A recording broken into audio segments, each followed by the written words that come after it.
नमस्कार 20 मिनट 20 खबर में आपका स्वागत है। मैं हूं आपके साथ सुमित गुप्ता। इस बुलेटिन में हम आपको प्रदेश से लेकर देश के अलग अलग हिस्सों की खबर दिखाएंगे। साथ ही आपको यह भी बताएंगे कि दुनिया भर में क्या कुछ चल रहा है। तो चलिए शुरू करते हैं 20 मिनट में 20 खबरों का सिलसिला। सबसे पहले खबर अपने प्रदेश राजस्थान की। जयपुर पुलिस ने डीजल सप्लाई करने वाले टैंकरों से डीजल चोरी करने के मामले का खुलासा किया है। जयपुर वेस्ट के बगरू थाना पुलिस ने मामले का पर्दाफाश करते हुए 3 आरोपियों को गिरफ्तार किया है।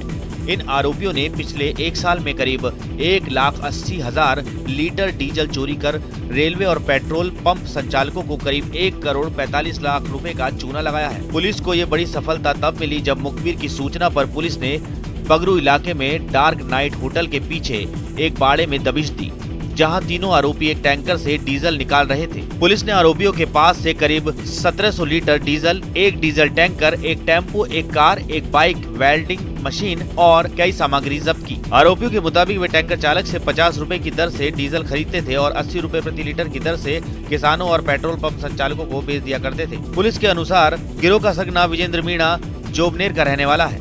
इस मामले में रेलवे के कुछ कर्मचारियों की मिलीभगत की बात भी सामने आ रही है और अन्य ऐसे सेक्लूटेड एक सुनसान एरिया में ऐसे स्थानों को इन्होंने चिन्हित किया हुआ है जहां पर टैंकरों को ले जाकर उनसे कट लगाकर वो तेल की चोरी करते थे। परिवहन और सड़क सुरक्षा विभाग की ड्राइविंग लाइसेंस के जरिए अंगदान की घोषणा कराने की पहल को लगातार समर्थन मिल रहा है। अब इस मुहिम को धरातल पर उतारने और आगे बढ़ाने के लिए state organ and tissue transplant organisation यानी सीटो भी शामिल हो गया है। इसको लेकर परिवहन विभाग में परिवहन एवं सड़क सुरक्षा आयुक्त महेंद्र सोनी और सीटो के पदाधिकारियों के बीच विस्तृत चर्चा हुई। बैठक के बाद सोनी ने बताया कि अंगदान की सहमति देने वाले ड्राइविंग लाइसेंस धारियों का डेटा सीटो को दिया जाएगा, ताकि सहमति देने वाले लाइसेंस धारक की मृत्यु या ब्रेन डेड होने पर उनके परिजनों की काउंसलिंग आसान हो। परिजनों से मृतक के अंगदान की सहमति में मदद मिलेगी। सोनी ने बताया कि अभी तक 3,14,000 से अधिक ड्राइविंग लाइसेंस धारी अंगदान की घोषणा कर चुके हैं। संभवतः ये आंकड़ा पूरे देश में सबसे अधिक है। आपको बता दें कि भारत में अंग नहीं मिलने के कारण हर साल 5 लाख से ज्यादा लोगों की असमय मौत हो जाती है। ऐसे में परिवहन और सड़क सुरक्षा विभाग की अंगदान कराने की मुहिम ऐसे लोगों के लिए वरदान साबित होगी। शिक्षा की काशी के नाम से देश में अपनी पहचान बनाने वाले कोटा शहर में करीब 800 करोड़ की लागत से ऐतिहासिक चंबल रिवर फ्रंट का निर्माण किया जा रहा है। इस चंबल रिवर फ्रंट के दोनों किनारों पर कई अन्य ऐतिहासिक रचनाएं भी की जा रही हैं। इसी कड़ी में एक और विश्व कीर्तिमान बनने जा रहा है। जी हां, चंबल रिवर फ्रंट के सकतपुरा साइट पर विश्व की सबसे बड़ी घंटी का निर्माण होगा, जिसका वजन 57,000 किलो होगा। दावा ये भी किया जा रहा है कि घंटी बनने पर 3 वर्ल्ड रिकॉर्ड गिनीज बुक में शामिल हो जाएंगे। अभी तक दुनिया की सबसे बड़ी घंटी चीन में बनी है, जो कि 8 मीटर से भी ज्यादा बड़ी है। दूसरी सबसे बड़ी घंटी का निर्माण मॉस्को में हुआ है। इंजीनियर देवेंद्र कुमार आर्य ने बताया कि रात के समय जब भी इस घंटी को बजाया जाएगा, इसकी ध्वनि तरंगे 7 से 8 किलोमीटर तक सुनाई देंगी। ये घंटी जमीनी सतह से 70 फीट ऊंचे स्टैंड पर लटकाई जाएगी। इस प्रोजेक्ट को करीब 150 दिनों में पूरा कर दिया जाएगा। इस बेमिसाल घंटी की उम्र 5000 साल होगी। इस घंटी की सबसे बड़ी खासियत ये रहेगी कि ये दुनिया की एकमात्र और सबसे बड़ी सिंगल पीस कास्टिंग होगी। हमारा देश अपनी अनोखी परंपरा और संस्कृति के लिए जाना जाता है। भारतीय संस्कृति और परंपराओं में गाय को माता का दर्जा दिया गया है। वैसे तो सामूहिक विवाह सम्मेलन और तुलसी विवाह जैसी परंपराएं नियमित रूप से हमारे समाज में चली आ रही हैं। वहीं चित्तौड़गढ़ जिले में लोगों ने एक नई परंपरा की शुरुआत की, जहां संतान और सुख समृद्धि की कामना के लिए एक परिवार ने गो नंदी विवाह का आयोजन किया। जहां संतान और सुख समृद्धि की कामना से एक परिवार ने गो नंदी विवाह का आयोजन किया। जिले के नाहरगढ़ गांव में आयोजित इस विवाह समारोह में सभी रीति रिवाजों को निभाया गया, जहां मेहंदी से लेकर अग्नि के 7 फेरों की सभी रस्में निभाई गई। धूमधाम से बिंदौरी निकाली गई। इस विवाह का एक अकेला परिवार नहीं, वरन पूरा का पूरा गांव साक्षी बना। बड़ी संख्या में लोग इस अनूठे विवाह के भागीदार बने। इस गौ नंदी विवाह का आयोजन शंकर लाल जाट ने करवाया। दरअसल इनकी कोई संतान नहीं है। ऐसे में संतान की कामना से उन्होंने ये अनोखा आयोजन करवाया। गौ माता का है जो सतीशी ये देश का है जो वासी, इसलिए कराया। आजादी की 75वीं वर्षगांठ को आजादी के अमृत महोत्सव के तौर पर मनाया जा रहा है। इस मौके पर 20 फरवरी 2022 तक 75 करोड़ सूर्य नमस्कार का लक्ष्य रखा गया है। 3 जनवरी को इसकी शुरुआत हैदराबाद से हुई थी और अब ऐसे कार्यक्रम पूरे देश में आयोजित किए जा रहे हैं। फिट इंडिया और आयुष मंत्रालय के सहयोग से आयोजित इस योगामृत महोत्सव का राजसमंद के नाथद्वारा में भी आयोजन किया गया। श्रीनाथ माहेश्वरी महिला मंडल के तत्वाधान में आयोजित सामूहिक सूर्य नमस्कार में शामिल लोगों का उत्साह देखते ही बन रहा था। कॉलोनी के लोगों ने सूर्य नमस्कार कर 75 करोड़ सूर्य नमस्कार के लक्ष्य को पूरा करने का संकल्प लिया। अमृत महोत्सव के 75वीं वर्षगांठ पर जो पूरा देश अमृत महोत्सव मना रहा है, उसमें अखिल भारतीय माहेश्वरी महिला मंडल की ओर से पूरे विश्व स्तर पर यह कार्यक्रम रखा गया है, जिसमें वर्ल्ड रिकॉर्ड बनाया जा रहा है और 75 करोड़ एक साथ सूर्य नमस्कार किए जा रहे हैं। 75 फीट लंबा तिरंगा और युवाओं का जोश। राजसमंद के विवेकानंद चौराहे से जब तिरंगा यात्रा निकली तो सारा शहर देशभक्ति में रंगा नजर आया। शहर के मुख्य मार्गों से गुजरती हुई ये तिरंगा यात्रा 100 फीट स्थित शहीद स्मारक पहुंचकर संपन्न हुई। यात्रा के दौरान अखिल भारतीय विद्यार्थी परिषद के कार्यकर्ता 75 फीट लंबा तिरंगा लिए हुए संगठन के जयघोष लगाते हुए चल रहे थे। दरअसल आजादी के 75 वर्ष पूरे होने पर देश के कई शहरों में अमृत महोत्सव का आयोजन चल रहा है। इसी कड़ी में अखिल भारतीय विद्यार्थी परिषद 26 जनवरी से लेकर 30 जनवरी तक हर शहर में 75 फीट लंबे तिरंगे के साथ यात्रा निकाल रही है। राजसमंद में एबीवीपी ने यात्रा निकाली और देश सेवा और देशभक्ति का संदेश दिया। आज़ादी के 75 वर्ष होने पर अमृत महोत्सव के रूप में आयोजित किया जा रहा तिरंगा यात्रा पूरे भारत भर में एबीवीपी की प्रत्येक नगर इकाई पे विद्यार्थी परिषद द्वारा ये तिरंगा यात्रा आयोजन की जाएगी। ये 75 फीट का तिरंगा है। राजधानी जयपुर के जगतपुरा शूटिंग रेंज में स्थित आर्चरी रेंज के हाल इन दिनों बदहाल हैं। यहाँ न तो तीरंदाजी की प्रैक्टिस के लिए मूलभूत सुविधाएं उपलब्ध हैं और न ही कोच। मैदान के ऐसे हालात हैं कि साधे गए तीर को लाने के लिए कांटों के रास्ते से होकर गुजरना पड़ता है। यहाँ आर्चरी रेंज में करीब 40 खिलाड़ी नियमित रूप से अभ्यास के लिए आते हैं, लेकिन पिछले कई दिनों से इन खिलाड़ियों को ट्रेनिंग देने वाला या फिर गाइडेंस के लिए कोई कोच नहीं है। प्रतिनियुक्ति पर लगी कोच का 1 महीने पहले उनके गृह जिले में तबादला हो चुका है। उसके बाद से ही इन खिलाड़ियों को भारी समस्या का सामना करना पड़ रहा है। ऐसे में अब खिलाड़ियों ने मुख्यमंत्री गहलोत और खेल मंत्री अशोक चांदना से जल्द कोच उपलब्ध करवाने की मांग की है। साथ ही मैदान को सुधारने की भी गुहार लगाई है। मैं यहाँ नियमित रूप से अभ्यास करने के लिए आता हूँ, लेकिन पिछले 1 महीने से हमारे पास कोच नहीं है। उनका ट्रांसफर हो चुका है कहीं और। हमारी गलती हमें पता नहीं चल पा रही है। हमें यहाँ पे कोच ना मिलने से बहुत प्रॉब्लम होती है और सरकार से हाथ जोड़ के निवेदन है यहाँ पे कोच लगाए। बूंदी के रामगढ़ विषधारी वन्य जीव अभयारण्य को टाइगर रिजर्व के रूप में NTCA की अनुमति मिलने के बाद इस अभयारण्य के फिर से आबाद होने की उम्मीद बढ़ गई है। अरावली की पर्वत श्रृंखला के बीच निकल रही मेज नदी और सघन वन के 307 वर्ग किलोमीटर क्षेत्र में फैला ये रामगढ़ विषधारी अभयारण्य को टाइगर रिजर्व का दर्जा मिल जाए तो सवाई माधोपुर की तरह ही बूंदी विश्व पर्यटन मंच पर अपनी पहचान बनाने में सफल होगा। जंगल बुक के रचयिता और बाल साहित्य के नोबेल विजेता रुडयार्ड किपलिंग की पसंदीदा जगह रही बूंदी में ऐसा बहुत कुछ है जो परदेसी सैलानियों को दीवाना बना सकता है। रामगढ़ टाइगर रिजर्व को केंद्र की ओर से मंजूरी मिल चुकी है। फरवरी के पहले सप्ताह तक इसके नोटिफिकेशन की उम्मीद है और सब कुछ ठीक ठाक रहा तो मार्च तक टाइग्रेस छोड़ दी जाएगी। फिर तो बूंदी में टूरिज्म का नया आसमान मिलेगा। यह भी संकेत है कि यहाँ इस साल 2 टाइग्रेस और 1 टाइगर छोड़े जा सकते हैं। रणथंभौर का एक टाइगर पहले से यहाँ घूम रहा है। रामगढ़ कुछ दशक पहले तक बाघों का मैटरनिटी होम कहलाता था, यानी बाघों का जच्चा घर। 90 के दशक तक यहाँ 14 बाघ बाघिन थे, पर फिर लुप्त होते गए। प्रदेश में बॉर्डर टूरिज्म को बढ़ावा देने के लिए बीएसएफ ने पहली बार सीमा दर्शन योजना की तैयारी की है, जिसके तहत लोग बीकानेर और जैसलमेर से सटे भारत पाक बॉर्डर पर वाघा बॉर्डर जैसी बीटिंग द रिट्रीट सेरेमनी देख सकेंगे। फरवरी के दूसरे सप्ताह में ये आयोजन आम नागरिकों के लिए शुरू हो जाएगा। सीमा पर पाबंदियों के चलते सिर्फ भारतीय नागरिक ही इसमें भाग ले सकेंगे। विदेशी नागरिकों को इस कार्यक्रम में फिलहाल प्रवेश नहीं मिलेगा। बीएसएफ डीआईजी पुष्पेंद्र सिंह राठौड़ ने बताया कि यह अनूठा आयोजन खाजूवाला में होगा। वाघा बॉर्डर से तुलना करें तो सिर्फ पाकिस्तानी रेंजर्स ही इस परेड में शामिल नहीं होंगे, बाकी शेष सारा आयोजन वैसा ही होगा। इसके लिए खाजूवाला में मुख्य सड़क के पास ही जगह चिन्हित कर ली गई है और यहाँ परेड ट्रैक बनाने का काम जल्द ही शुरू हो जाएगा। प्रयास रहेगा कि आयोजन हर रविवार को हो ताकि आम आदमी परिवार के साथ इसे देख सके। सीमा क्षेत्र से जुड़े लोगों का मानना है कि इससे युवाओं में देशभक्ति की भावना बढ़ेगी और सीमावर्ती क्षेत्र में पर्यटकों के आने से रोजगार के मौके भी बढ़ेंगे। और उसके अंदर अगर आप देखें वेस्टर्न बॉर्डर पे तो अटारी में लोग बहुत जाते हैं, अटारी वाघा परेड देखने जाते हैं, रिट्रीट सेरेमनी वहाँ होती है।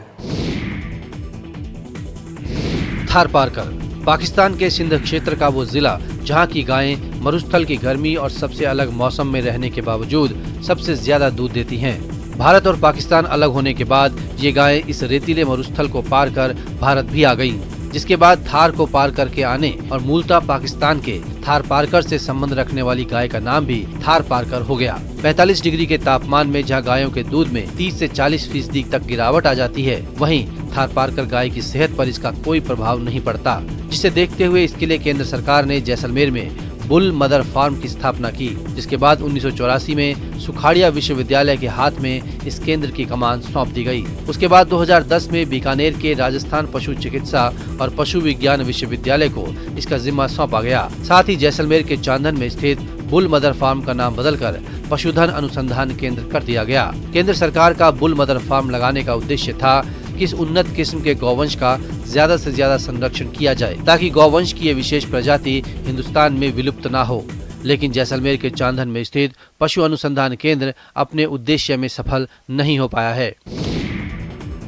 अजमेर की बेटी ने एक बार फिर मरुधरा की आन बान शान में 4 चांद लगा दिए हैं। जी हां, वायुसेना में स्क्वाड्रन लीडर अजमेर की स्वाति राठौड़ ने लगातार दूसरी बार गणतंत्र दिवस पर आयोजित परेड में तिरंगा लेकर अत्याधुनिक हेलीकॉप्टर MIV-5 से उड़ान भरी और प्रदेश को गौरव प्रदान किया। राजपथ पर गणतंत्र दिवस पर आयोजित फ्लाई पास्ट में अजमेर की रहने वाली भारतीय वायुसेना की स्क्वाड्रन लीडर स्वाति राठौड़ सबसे अग्रिम बेड़े में शामिल रहीं। इस बेड़े में वायुसेना के MIV-5 हेलीकॉप्टर तिरंगे के साथ राष्ट्रपति को सलामी देते हैं। जैसे ही विमानों का ये बेड़ा राजपथ के आसमान में नजर आया, दर्शक दीर्घात तालियों की गड़गड़ाहट से गूंज उठी। इससे पहले स्वाति दिल्ली में आयोजित भारतीय वायुसेना दिवस पर 8 अक्टूबर 2020 और 8 अक्टूबर 2021 को भी लगातार 2 बार फ्लाई पास्ट कर चुकी हैं। स्वाति अजमेर में कृषि विभाग में उप निदेशक भवानी सिंह राठौड़ की बेटी हैं और इनके पति मेजर वैभव सिंह थल सेना के कमीशन ऑफिसर हैं। स्वाति ने पिछले गणतंत्र दिवस पर किसी भी महिला पायलट द्वारा फ्लाई पास्ट के अग्रिम बेड़े में भारतीय महिला बनने का गौरव हासिल किया था। और चलिए अब देख लेते हैं कुछ अन्य राज्यों की खबरें। सरकारें भले ही ग्रामीण विकास को लेकर नई योजनाएं चलाने और आधुनिक सुविधाएं उपलब्ध कराने के दावे कर रही है, लेकिन हकीकत में आज भी तमाम गांवों की स्थिति वैसी ही है जैसे 20 साल पहले हुआ करती थी। मुंबई से सटे पालघर के मोखाड़ा परिसर में ऐसी ही घटना सामने आई है जो सरकारी दावों के मुंह पर तमाचे के समान है। यहाँ सरकारी अस्पताल में एम्बुलेंस नहीं मिलने से एक पिता को अपने 6 साल के बेटे का शव बाइक से ले जाना पड़ा। इस घटना से सरकारी दावों की खूब किरकिरी हो रही है। बताया जाता है कि 22 जनवरी को पारधी के बेटे अजय को बुखार आया तो परिजन उसे त्र्यंबकेश्वर स्थित प्राइवेट दवाखाना में ले गए। एक दिन इलाज करने के बाद डॉक्टर ने उसे सरकारी अस्पताल ले जाने की सलाह दी, जिसके बाद परिजन उसे मोखाड़ा ग्रामीण चिकित्सा केंद्र में ले गए। वहाँ के डॉक्टर ने कहा कि उसे सरकारी अस्पताल में भर्ती कराओ, जिसके बाद उसे कुटरी अस्पताल में भर्ती कराया गया। 25 जनवरी को रात 9 बजे अजय की इलाज के दौरान मौत हो गई। पिता को बच्चे का शव घर ले जाना था। उसने डॉक्टरों से सरकारी एम्बुलेंस की मांग की, लेकिन डॉक्टरों ने कहा कि एम्बुलेंस के लिए पैसे जमा करने होंगे। पारधी के पास पैसे नहीं थे। उसने एम्बुलेंस चालक और डॉक्टरों से विनती की, लेकिन कोई नहीं माना, जिसके बाद पिता ने अपने दोस्त की मदद से बेटे के शव को कड़ाके की ठंड में बाइक से 40 किलोमीटर दूर अपने घर ले गया। असम में मालगाड़ी की चपेट में आकर एक हाथी की मौत हो गई, जबकि एक हाथी घायल हो गया। यह हादसा कामरूप जिले के पलासबारी के गोसाई हाट में हुआ, जहां रेलवे ट्रैक पार कर रहे 2 हाथी मालगाड़ी की चपेट में आ गए। गुवाहाटी से दिल्ली जा रही एक मालगाड़ी की चपेट में आने से एक जंगली हाथी की मौत हो गई, जबकि एक हाथी घायल हो गया और वापस जंगल में चला गया। बताया जाता है मालगाड़ी की चपेट में आने के बाद हाथी करीब 200 मीटर तक घसीटता चला गया। हादसे की सूचना पाकर मौके पर पहुंचे रेलवे और वन अमले ने मृत हाथी को हटाकर पटरी को साफ किया। वन विभाग के अधिकारी ने कहा कि मृत हाथी को पोस्टमार्टम के बाद रेल लाइन के पास दफना दिया गया। स्थानीय लोगों ने रेलवे प्राधिकरण से इस क्षेत्र में गति सीमा को कम करने और जंबो को बचाने के लिए हाथी कॉरिडोर को चिन्हित करने वाला एक बोर्ड लगाने की अपील की है, क्योंकि यहाँ अक्सर हाथी हादसों का शिकार हो रहे हैं। स्थानीय लोगों ने कहा कि क्षेत्र एक सक्रिय हाथी गलियारा है, जहाँ जंगली हाथी अक्सर घूमते रहते हैं। छत्तीसगढ़ के गरियाबंद में पुलिस ने लाखों रुपए के जिंदा पेंगोलिन के साथ एक तस्कर को गिरफ्तार किया। आरोपी पेंगोलिन को बेचने की फिराक में था, लेकिन अपने मंसूबे में कामयाब होता उससे पहले ही पुलिस की गिरफ्त में आ गया। पुलिस ने जब्त पेंगोलिन की कीमत लाखों रुपए में बताई है। पुलिस के मुताबिक कई दिनों से इस इलाके में पेंगोलिन की तस्करी की खबरें मिल रही थी, जिसे गंभीरता से लिया गया। पीपरछेड़ी थाना स्टाफ को मौके पर घेराबंदी के निर्देश दिए गए। इसके अलावा एक स्पेशल टीम भी आरोपी को पकड़ने के लिए रवाना की गई। पीपरछेड़ी थाना पुलिस और स्पेशल टीम ने संयुक्त कार्रवाई करते हुए मुखबिर द्वारा बताए गोडलबाई नाला के पास हुलिया और मोटरसाइकिल क्रमांक के आधार पर घेराबंदी कर एक युवक को रोका। टीम ने युवक की बाइक पर रखे जूट बोरे की तलाशी ली तो उसमें जिंदा पेंगोलिन मिला। पेंगोलिन की कीमत अंतर्राष्ट्रीय बाजार में लाखों में है। बताया जा रहा है कि पेंगोलिन का छाल कई तरह की दवाई बनाने में काम आता है। बरामद पेंगोलिन को वन विभाग को सुपुर्द कर दिया गया है।